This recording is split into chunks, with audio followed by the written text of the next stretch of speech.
Okay, so hello guys. We are going to be doing the In Their Shoes campaign. Our campaign is about anxiety disorders and bringing awareness to anxiety disorders. My name is Edgar. Alondra, Paola, Janelle.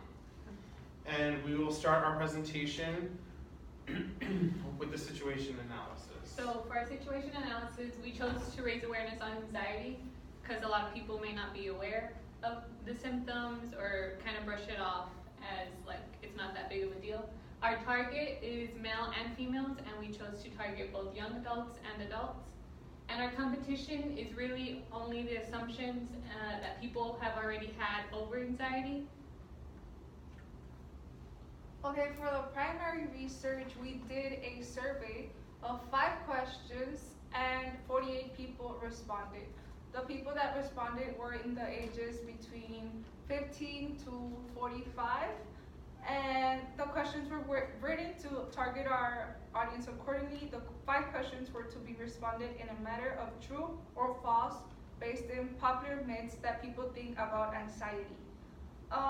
The top 3 questions that people knew the less were: medications for anxiety are addictive.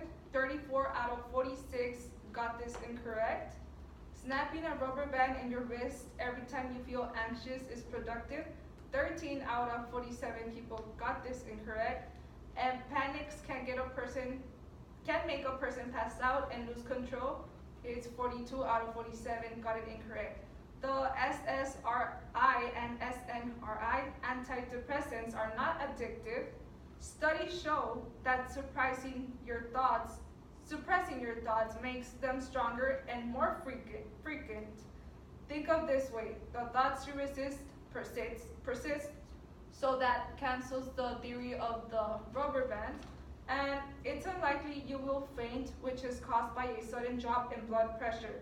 During a panic attack, your blood pressure does not fall. It actually rises slightly. And then for the secondary research, we found out that there are 4 types of anxiety. It's generalized anxiety disorder, social anxiety, phobias, and panics.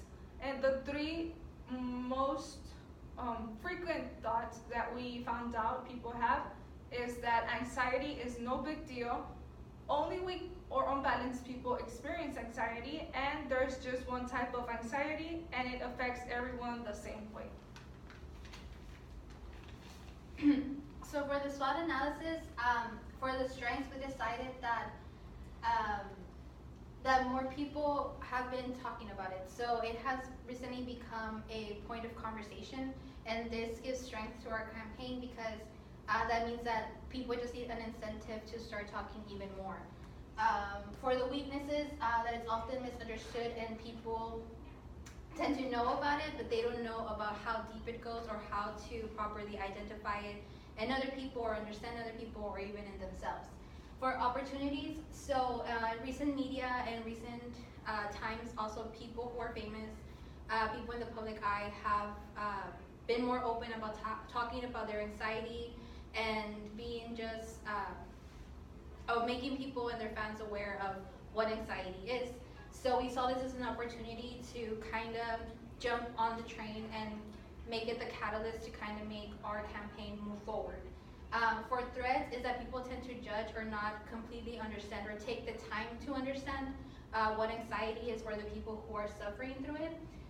So we saw that as a threat because the people have that stigma before even understanding what it is. It makes it hard for them to be open to the idea of exploring what anxiety is and how it affects individuals.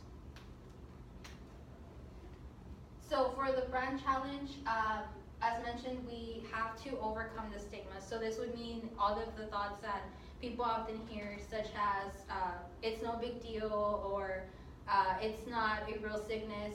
I know I've also heard things like, just try yoga, or just take a nap or something. And those are things that things that individuals already kind of have set in their mind, and it makes them block off what anxiety really is or how anxiety really affects someone.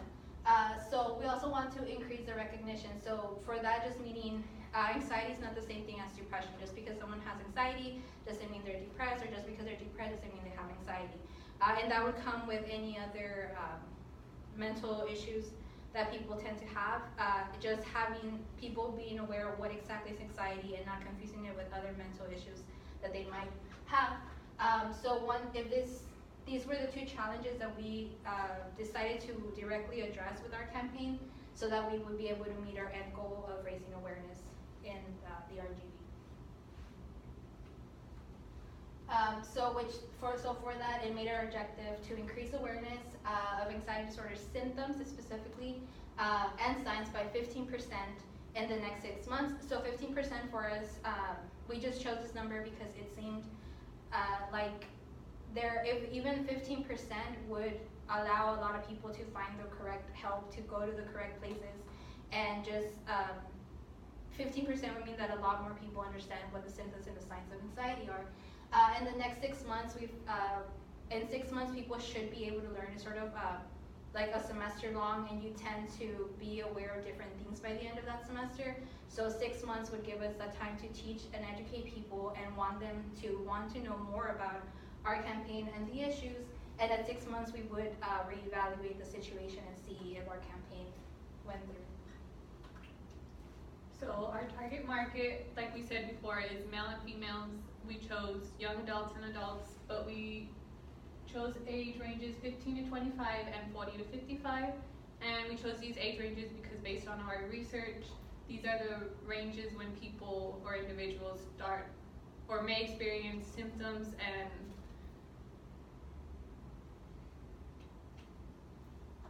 so our big idea, like we said before, is in their shoes, and we chose this tagline to incorporate individuals who don't understand anxiety and make individuals who have been diagnosed feel like they're understood.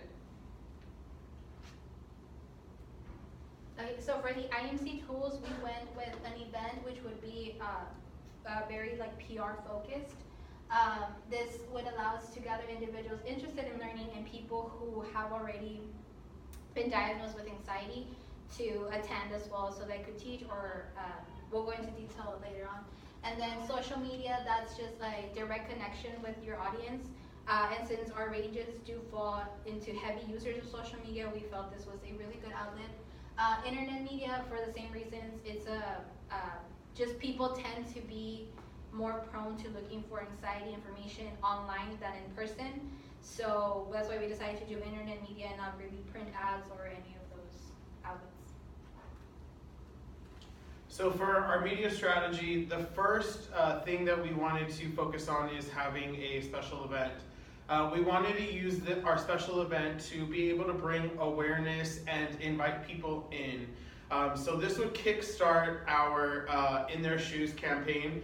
And for the event, we would host it at the McAllen Convention Center, and we would be working with a nonprofit organization to help them spread the word.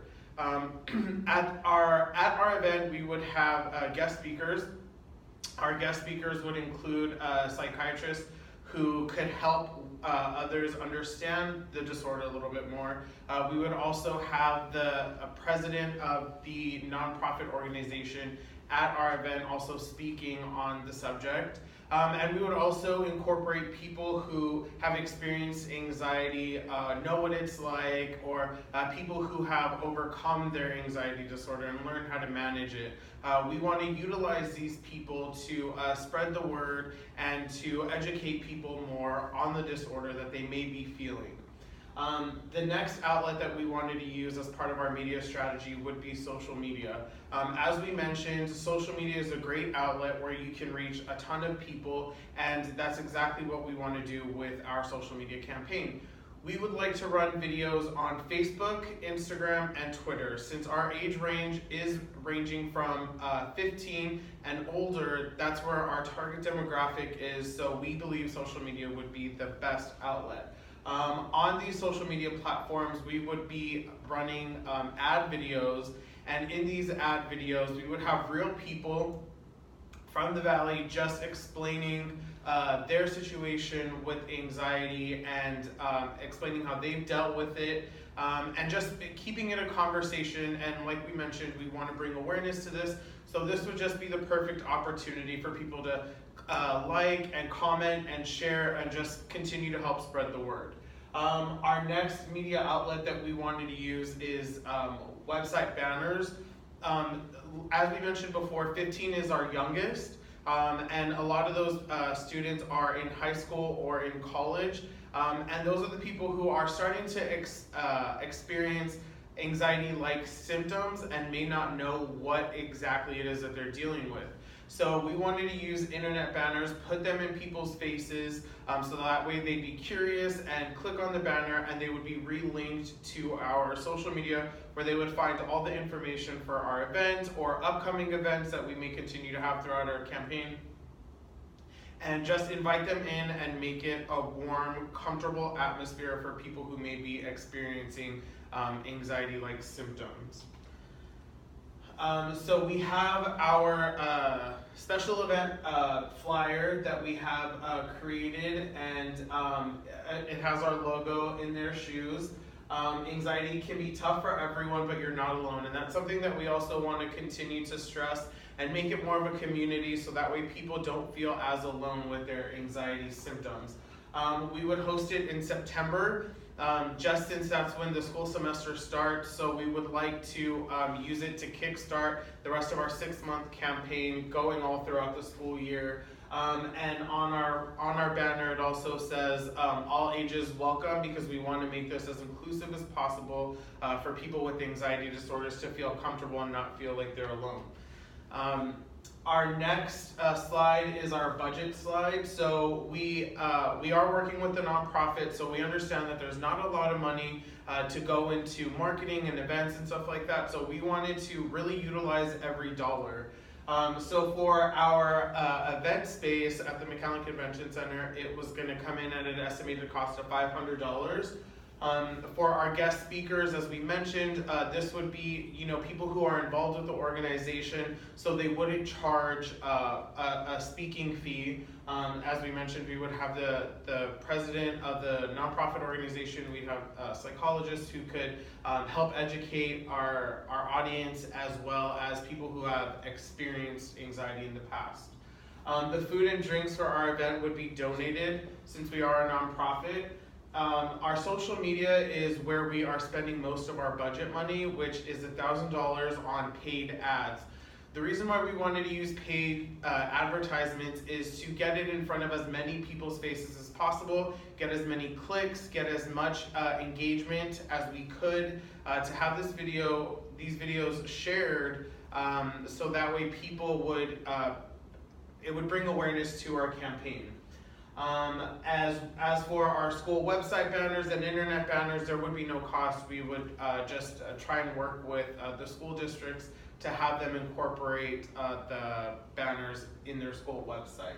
So our total cost estimate for our entire 6-month campaign is $1,500. So how we would evaluate our campaign we would know we would be successful if we were able to increase by 15% the amount of people who can identify symptoms or are aware of the symptoms and the signs of anxiety within the 6 months that we planned out this entire campaign. And after six months, in order to see if we did increase those percentages, we will revise the previous data and then cross-reference it with current data that we basically would send out the same survey, and have people take it again and see if that data changes and if it did successfully increase by 15%. So that concludes our presentation on In Their Shoes campaign.